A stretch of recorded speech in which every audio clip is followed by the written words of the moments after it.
You'd want to believe this sort of thing could never happen to you. But let me tell you, it can.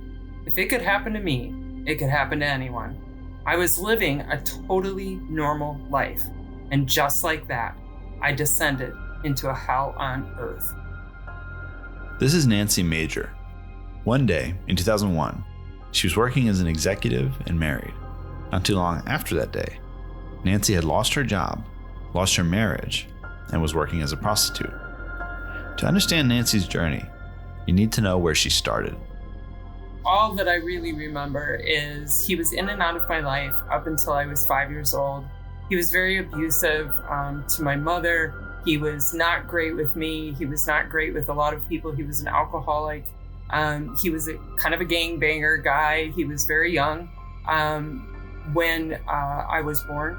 The last memory I have of him is him attacking my mom and starting to come after me and one of my cousins, and him saying, "I'm not your dad. I'm not your dad. Stop calling me your dad. I don't ever want to see you again." So my stepfather entered the picture when I was about 6 years old, only about a year after my biological father had abandoned and said, "I never want to see you again. I'm not your dad." So when my stepfather came into the picture, I was really hungry for his affection. I really wanted him to love me. I had a younger sister we were both from the same biological father, but she was just a baby, and he gravitated to her and just latched onto her. He seemed to really adore her, and she was, just as cute as could be. And they really formed an attachment. He did not like me from the outset, and it was very, very clear to me. I can remember going backward all the way from the beginning. He was not, he just did not want me. It would have been a much neater and cleaner picture, I think, in his mind, to have had a new little family unit with this little adorable baby girl, and then he and my mother had a child together, and now he had the perfect little family. But it always was, he would refer to it as, this is Nancy, and then my daughter and my son. So it was always my kids and then this Nancy. I was separate. I was always an outcast with him, and he made it very clear, very obvious. He didn't want me eating at the dinner table with the rest of the family. He didn't want me. He did not want me in that relationship. And so we had a very distant and unaffectionate and unloving sort of environment with him and myself. After these challenging relationships with father figures in her life in her youth, as an adult, Nancy would eventually meet someone who seemed like a stable male presence in her world. So in 2001, I was so excited. I had met my dream come true. I had met the man of my dreams. I'd been waiting my whole life for this happily ever after. And I was so thrilled. He was tall, dark, handsome. He was just all of it. And I was so ecstatic to be marrying this guy that he picked me, that he wanted me, that he chose me, was really something really special to me. They both found new jobs in a new state and were going to move across the country together and start a new life together with Nancy's 11-year-old daughter from her first marriage. We set out on a cross-country move to start our new lives together, to dream new dreams, big dreams. And we both landed fabulous new jobs in this bright, shiny area. And it was really magical. It really was such a magical time. We were extremely excited about this new life we were building. We were kind of reinventing ourselves. We had this whole hopes and dreams and plans, and we were moving towards the Big Apple, and we had great big dreams in that area, and a brand new start with my daughter. So I had a young child at the time, and he had claimed to love her almost as much as he loved me. So it was finally the whole fairy tale. Unfortunately, it didn't end up that way. But this was more than red flags. It was very shortly after, and it was right after the tragic events of 9/11. They had happened the week that I moved to that area. So it was within a matter of weeks, he had just point blank said, "This is a mistake. I don't want to be married to you anymore. And I need you and your daughter to get out." Yeah, I think he had a psychological breakdown. I think the truth is I was still living in Wisconsin. I had to sell a house. I had to pack. I had to get all these things ready. His new job had started before mine. So I had a little bit of leeway because I had a daughter to enroll in school and all the stuff involved with a cross-country move. So when 9/11 happened, he was all alone in this big city, and he had just started this new job. And then all of a sudden, the whole world, and especially in that area, everybody was just holding their breath. It was just, the whole world was on high alert, and alarms are going off, and all he's hearing about and seeing and everything is all of this tragedy hitting all around him. And I think it freaked him out. I think he had somewhat of a breakdown. That's my best guess as to what might have happened. Nancy's new job, like her new marriage, seemed like an ideal opportunity. Also like her marriage, it would end in surprising, abrupt fashion. Right after I got started in my brand new job, very exciting executive position with a hospital in the area, right after I got started, after just a few weeks after the tragic events 9/11 happened, and a major investor pulled out the funding. And so the CEO of the corporation of the hospital center came to me and said, unfortunately, we're really, really sorry, but our funding is gone for this position and we have to eliminate it. We just don't have any choice, and hope you understand, and we'll write you a great recommendation letter. You've been fabulous, but there's just nothing that we can do about it. And they just were really on, everybody was just on pins and needles of what was happening in the world. We had a pending war. Things were just really high tense situations. So right after that, I kind of landed on my feet, which I have a pattern of doing. I was a go-getter. I was super driven, very ambitious. And I knew, okay, if I got this really great executive job, I for sure would turn around and I'm going to get another job. I reached back out to the recruiters. I started looking at opportunities, and I found this fabulous new opportunity, another one where I would be, now at this point, I would be the CEO of a brand new entity that was getting built. It was just in the process of being built. And it was right in the area that we had moved to. So it was really close to the home that we were living in. And it just seemed even more ideal than the initial job. So I got into that job, and about 6 weeks into it, maybe not even, maybe four weeks or so, the same kind of situation happened where the owner of the company approached me and said, "So terribly sorry, this just has never happened before, but the project, it's in the middle of the build. The build has been completely stopped. All of the investors have pulled out. At the 11th hour, everything was supposed to go through, and now we're stuck with the situation. We love you, we think you're great, and the only opportunity that we actually can consider would be having you take one of our regional traveling executive roles where you are traveling 5 days a week throughout any areas that we need you." And at that point, I had this young daughter, and I had my brand new husband telling me he didn't want me in his life anymore and I needed to get out right now, and that he had made this tragic mistake in his mind. And no matter what I did to try and talk him out of that and kind of change those things, the new job all of a sudden was untenable. It was just not going to happen. There was no way I could take that kind of opportunity and travel 5 days a week with a young child. That just wasn't even an option. So at that time, when I'm recognizing now I have no options left for a job, so I have no job, I know I'm not going to have anywhere to live. I've got this daughter that I'm responsible for, my beloved and precious daughter, and I'm looking at my life and everything that I had put all my eggs into this basket. I moved us across country.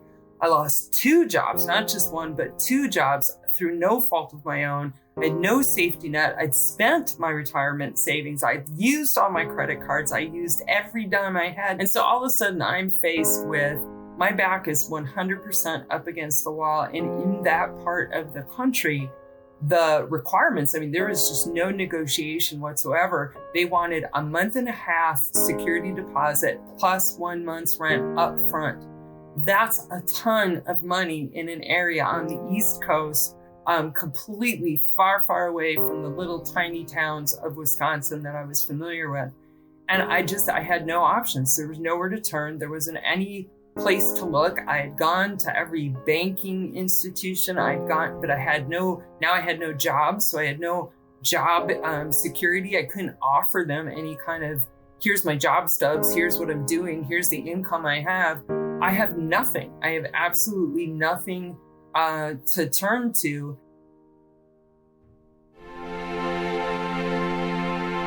But then someone came into Nancy's life who seemed to have a relatively easy solution to all of her problems.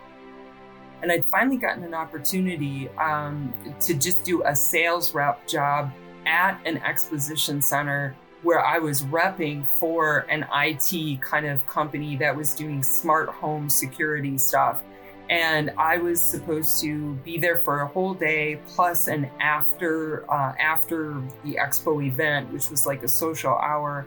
And my job was to try and sign up as many people as possible for a home walkthrough, and the potential for commission on the sales, any sales that I made, was huge. And so there was a huge upside.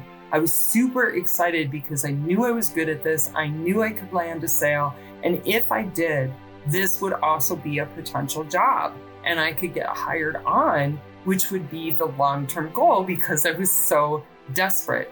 So I'm at this expo and I'm meeting tons of people. I'm collecting all the cards and I'm talking to customers and I'm doing all the stuff, and then close down the event during the day, and we go to the cocktail hour afterwards, and that's where the real socializing is taking place. And I'm really hoping that I can connect more one-on-one with some of the people who had walked by the booth earlier in the day.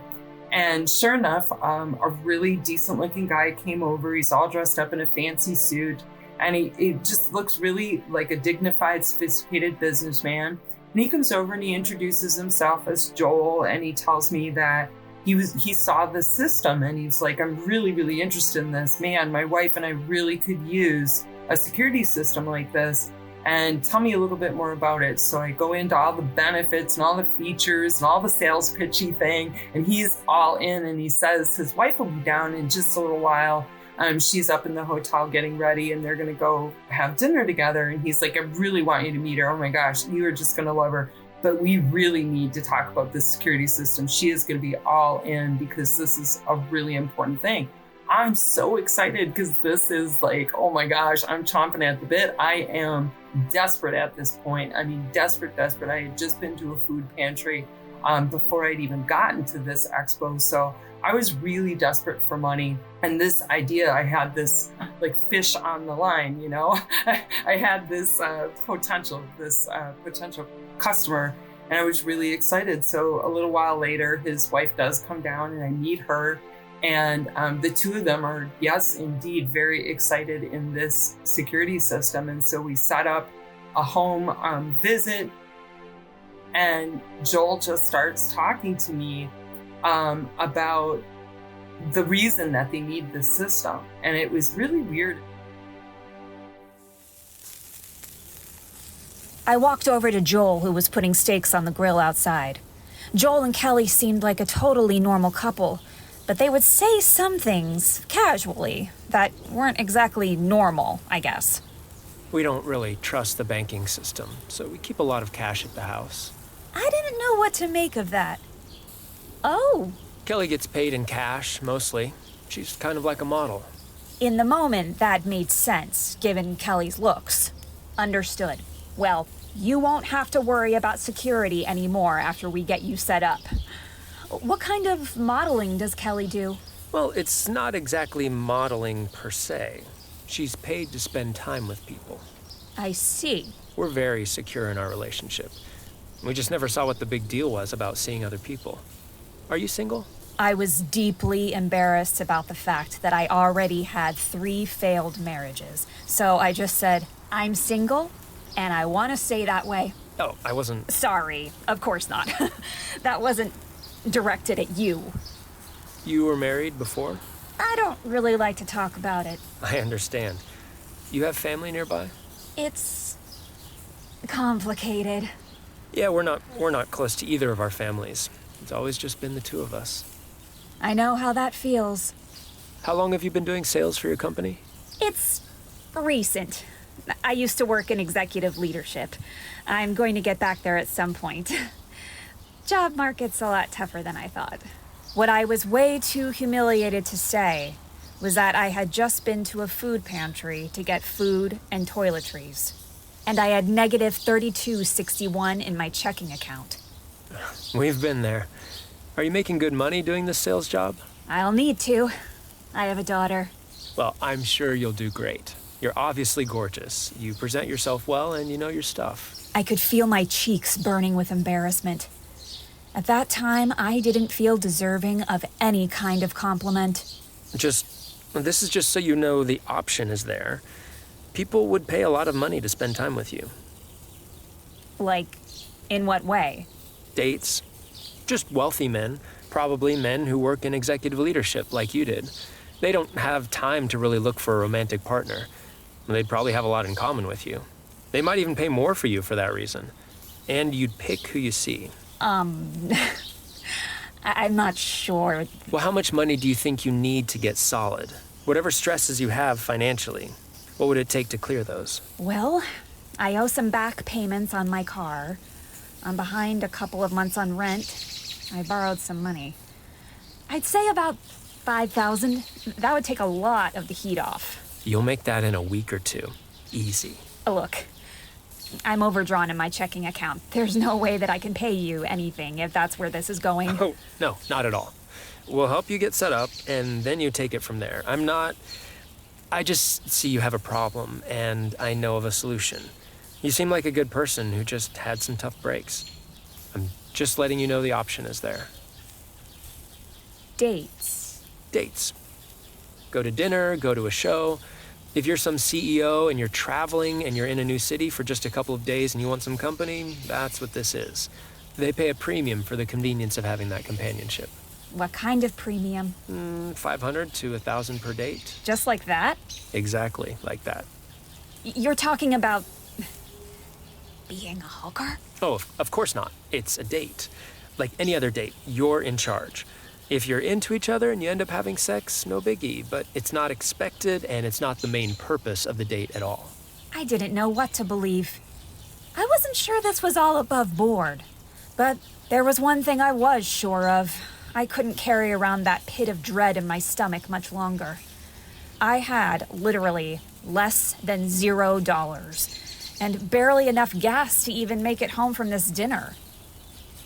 How does it work?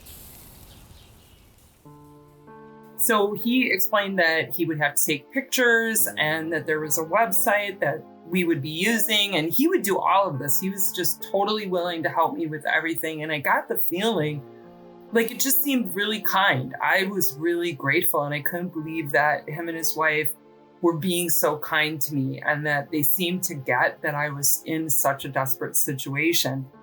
And so when we started doing the pictures and stuff, like in my mind, this is like a headshot. This is like a business photograph. I'm in a skirt suit. I mean, I was just really, really naive. I didn't understand. He got me a cell phone that I could use specifically to, he taught me how to even respond, how to go back and forth with people interacting with the website. There was like a forum where people would reach out to people through the website, and then just the way that you set up like a chatting system and all of that. And so then the very next thing that they offered was his wife actually had a date that was wanting, she thought that he would really like to meet me, and she offered to go along, and that we were going to meet at this hotel restaurant, and we were going to have dinner, and it was just going to be just nice, pleasant evening of being, and she was going to kind of show me the ropes of how a date worked. So we have dinner, we're having this really polite conversation. Everything seems very much kosher. It seems very polite. It seems very professional.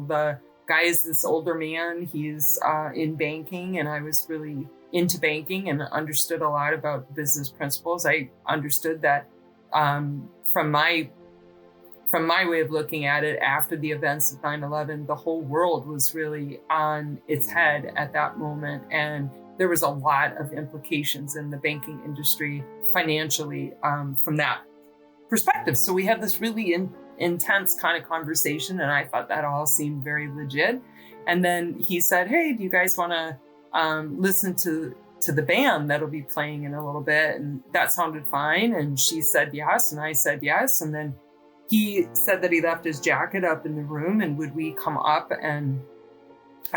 to his room, he'd grab his jacket and we could go listen to the band. And so I'm taking in, this is a really fancy suite at the top of the hotel, and it's the first time I've ever been in one of those kind of hotel suites, an executive suite kind of thing.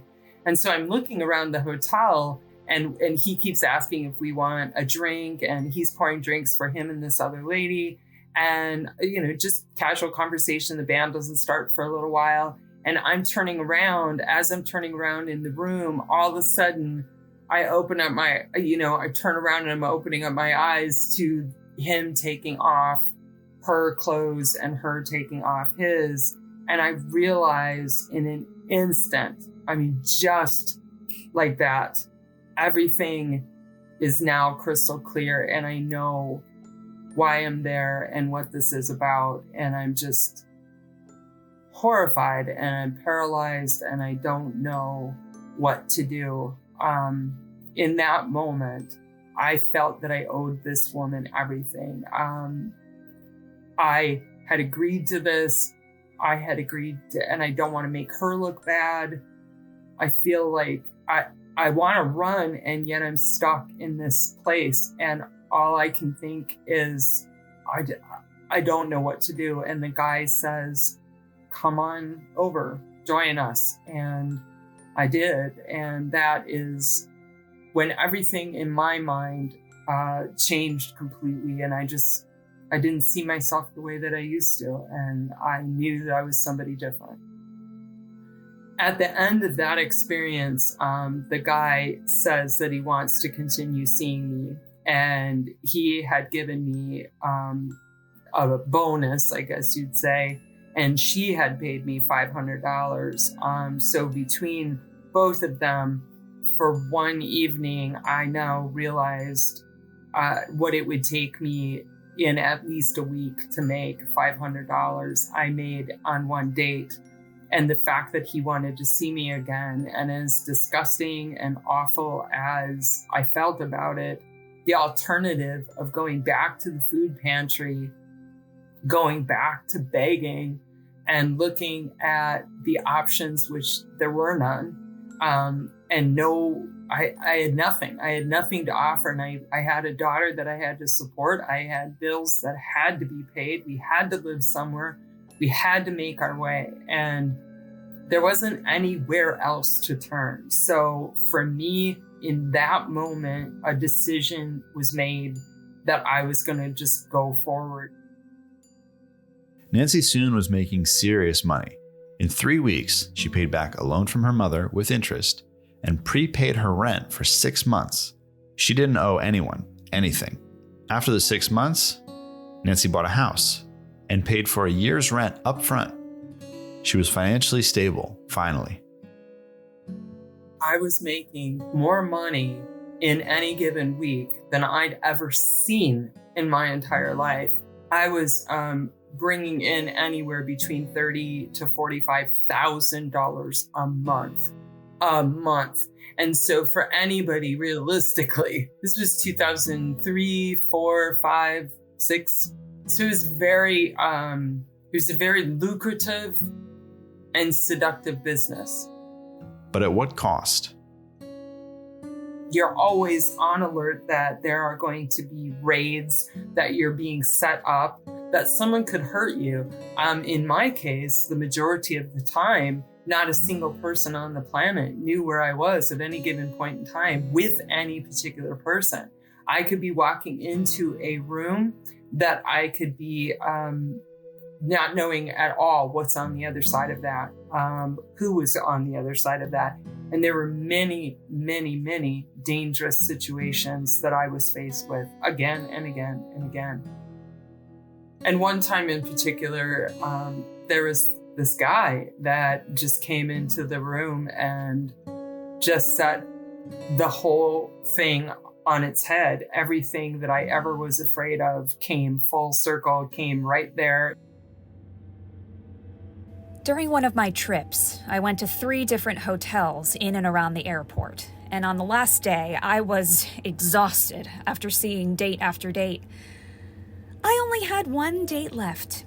He just wanted to talk. That would have been a small mercy. Except for what he wanted to talk about.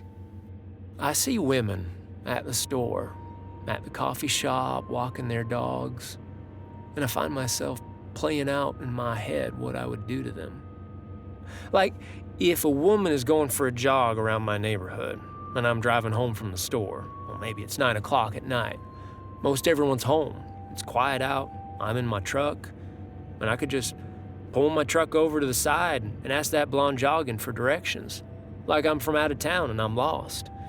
And she'd stop jogging, and I could just open my door, grab her by the neck, lock one arm under her armpit, and just hoist her up into the truck. No one would even notice, and I'd drive off. There was no punchline. It wasn't a joke. I was alone in a hotel room with this man. No one on planet Earth had any idea that I was here. And I've got myself a secluded lot, just about 5 minutes away. There's never anyone there. I keep a Bowie knife in my truck in the glove compartment. I'd open the door and hold her out, so not to get a mess in the truck, you know. And she'd scream, but I'd slit her throat before she could scream too much. He was on the little couch closest to the door. I'd lock that door. I'd put myself here. The only way out of this room was through this man, Wayne. When you bleed a deer, you might hang that deer up for a day before you butcher it up. Obviously, I couldn't do that here, so I'd just put a tarp in the back. Well, 2 tarps, I suppose. One to protect the bed of the truck, the other for discretion, of course. I realized the only chance I had was to talk Wayne down. What do you do for a living, Wayne? A living? Huh. Yeah, I'm a lawyer. What firm do you work for? Sanderson and Sanderson. I'm not a Sanderson, but I'm about to be partners, so I guess soon it'll be Sanderson and Pike. That's a big accomplishment. Congratulations. Thank you. Did you always have an interest in the law? It was the only thing that got him to switch topics. He was proud of his work. After another hour, he looked at his watch. Oh, thank you, Miss Nancy. Thank you kindly. My pleasure. He handed me the standard envelope with payment and left. Other interactions with clients would pivot around how much of Nancy's time they could demand, to the point that they wanted her all to themselves.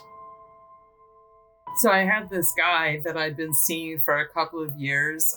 We had gotten pretty close, and the more and more that we got to know each other in the first year, he just continuously was asking me to be exclusive. And that's a particular word that's used in that line of work.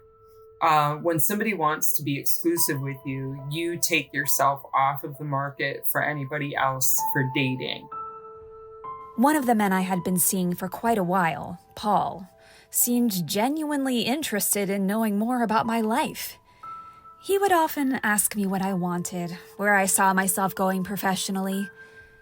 And then one day, he asked me this.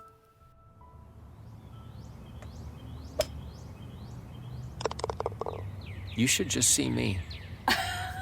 I don't think you could afford me. Try me. This is what I do, Paul. Do you understand what you're asking for? No, I completely understand. I think you don't understand what's behind me. Give me the number and it's done. Whatever you want. All I ask is that you only see me. I have a boyfriend. Outside of this. A real boyfriend. I hesitated, not wanting to offend him. Someone outside of this. That doesn't bother me. But in this, I want to be the only person you see. And I want to be able to see you for more than just a day or a night here and there. is going to be a lot. I mean what I say. Anything. And I want to get you a car, too. I have a car. No, like a real car. It is a real car. I know you want to get into business in a major way. You need to look the part. You're crazy. I'm crazy about you. Hey, just because it's cheesy doesn't mean it's not true. And you walked me into it. And another thing, and I don't want you to take offense. You know I think you are the sexiest thing I've ever seen. If you want that surgery, I'll cover that too. From our many long conversations, Paul knew I was self-conscious about some of the scarring I had from childbirth, and the toll that the extreme weight gain and weight loss had taken on my body. I wasn't offended. It was something I had wanted for years. I could hardly believe he was willing to give this incredible gift to me. You're sure? This is... It's too much. Hey, when I make a decision, I make it carefully. I'm not playing around here.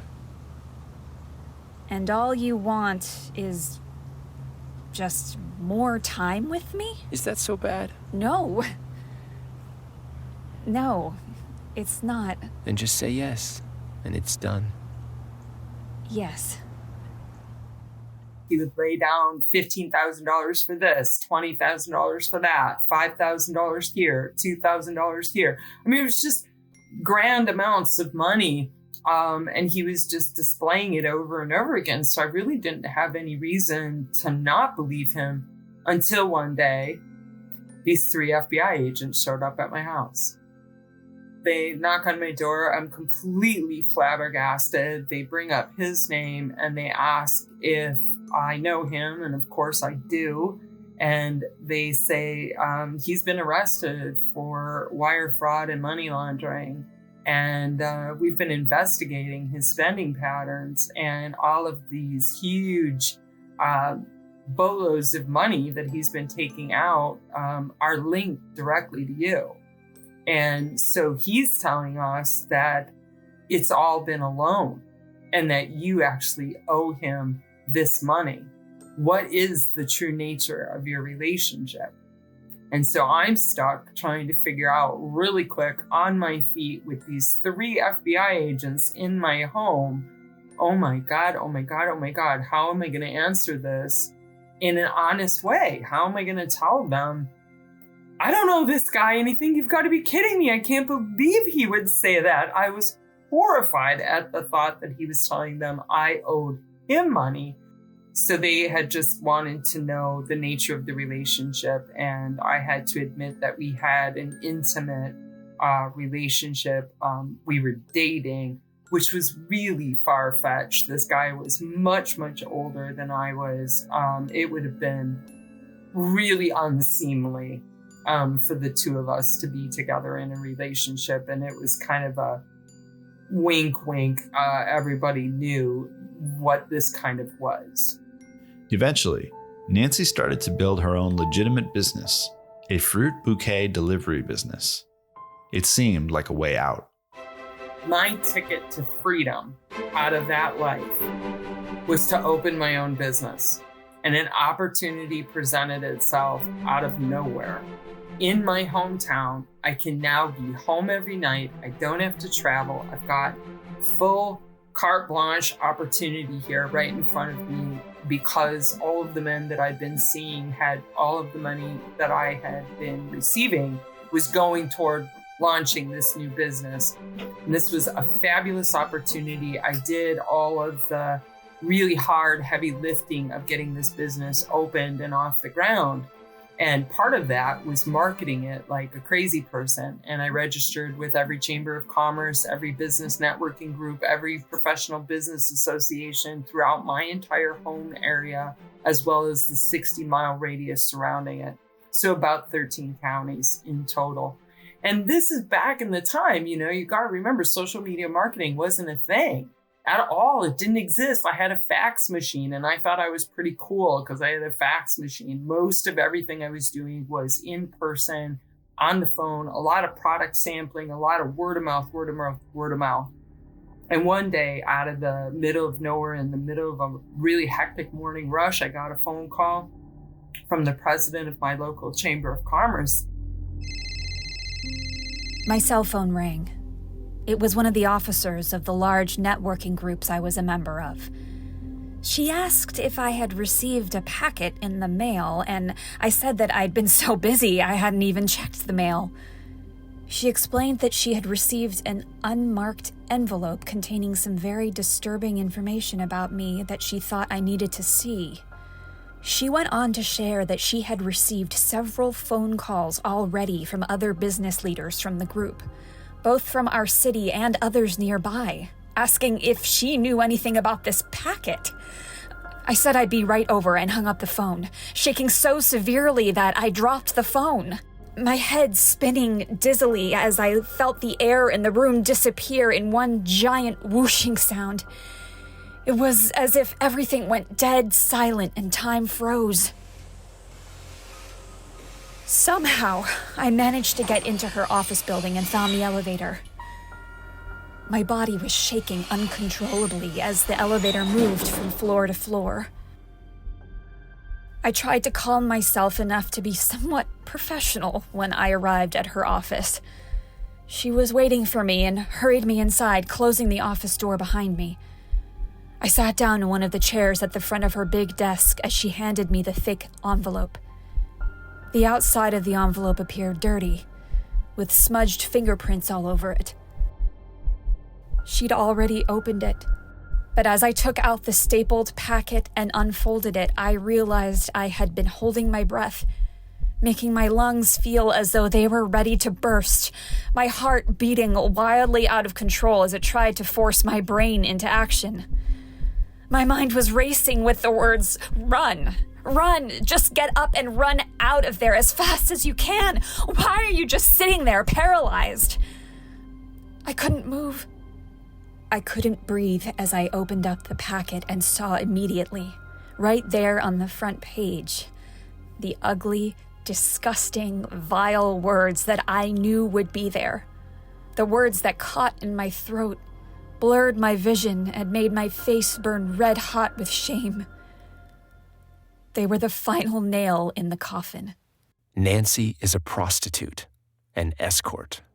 I just knew in that moment that everything was over. My business was over. My life was over. Everything was over. And I discovered that the packet had not only been sent to every business leader in my home area, it had been sent to business leaders throughout the entire 13 counties. So I don't remember how I got out of her office. I honestly don't. I was so hysterical and panicked and shaking after realizing that all of these people had this packet.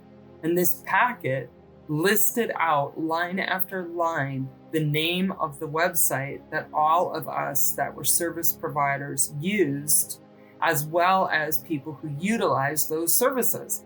So you had to pay for a membership. So this website is all over this packet. And all I can think about is anybody receiving this packet is going to type in this website and the whole thing. It's irrefutable. There's damning evidence. There's no way I can deny that this is real. And so I end up going back to my house. I don't, like I said, don't remember how I even got home. I couldn't tell you. I don't remember the trip at all. I ended up back in my house. My daughter was at school and I'm alone. And the only thing I can think is I am so panicked and full of hysteria. And I am just sobbing and just, what am I going to do? Oh my God. Oh my God, what am I going to do? What am I going to do? Oh my God. God, please, please, please, you've got to help me. And I'm just saying that in my head, I'm thinking my daughter is going to be so much better off if I'm not here. There's no possible way. How am I going to face her? She doesn't need to be part of this. How do I keep this from her? How can I protect her with all of these people knowing? And how am I going to go to the local gas station? How am I going to face anyone in this entire community? And so I decided that the only answer was for me to kill myself, to take myself out, because I just couldn't live with it. I didn't think there was any way to live with it. So as I'm trying to open this pill bottle, the bottle of pills just kept flying out of my hands, and it would roll underneath the bed. I'd get it back in my hands, and it would roll over by the nightstand, and then I'd grab it again, and I just could not get the top of this pill bottle open. It was just the strangest thing. I'd taken these pills every night to go to sleep. My boyfriend is walking in. He calls his parents, and he has them pray the Daniel in the lion's den, and I don't even know what kind of prayer that is. I'm not a religious person at that time. You have to picture this. I'm on my bedroom floor. I am hysterically sobbing. I'm trying to kill myself. And all I can say is, oh my God, oh my God, oh my God. God, please help me. God, please help me. God. I don't know what else to say. I don't know who else I would call on in that moment of desperation. But that's what I'm saying. So I'm saying that again and again. And that's why my boyfriend says this prayer, has this prayer said. It's basically to try and calm me down. It's the only thing he could think of. Then he leaves. And that's when I get this call. And it's this crazy thing that the whole website's crashed and all of my stuff is erased. The website, where Nancy had communicated with clients, displayed her photos. The entire digital trail of her time as a prostitute was gone permanently. There's no way that's not a miracle. There's no way nobody could tell me that's not a miracle. That was a miracle. It seemed like Nancy might be able to deny the truth without the hard digital evidence of her secret second life. She moved on. Life continued. And along the way, Nancy would be married a total of 5 times. The 5th time was the charm. And finally, I met the wonderful man of my dreams. It was my 5th marriage. I feel like 5th is the charm. I call him my 5th and final Valentine. He's my forever Valentine. And my daughter just absolutely adores him. He's become her dad, and that has just been such a wonderful experience. And in our new home community, I've been able to return to being an executive. But Nancy eventually grew tired of hiding this part of her life story. About a year ago, God started talking to me personally about sharing my story, and that it may help other people. It would set other people free from similar episodes of shame, guilt, and fear, because I think that those things are universal. My story might be slightly different than someone else's story, but anything that people are hiding from or feeling that they've run from, I think that this story sets people free.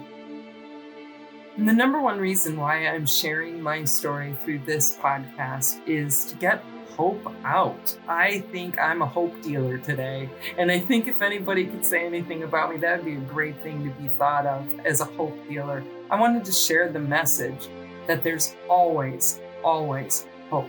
And that no matter how far down you might feel you are, or how far away from hope you might feel, believe me, there is hope on the other side of whatever your situation is.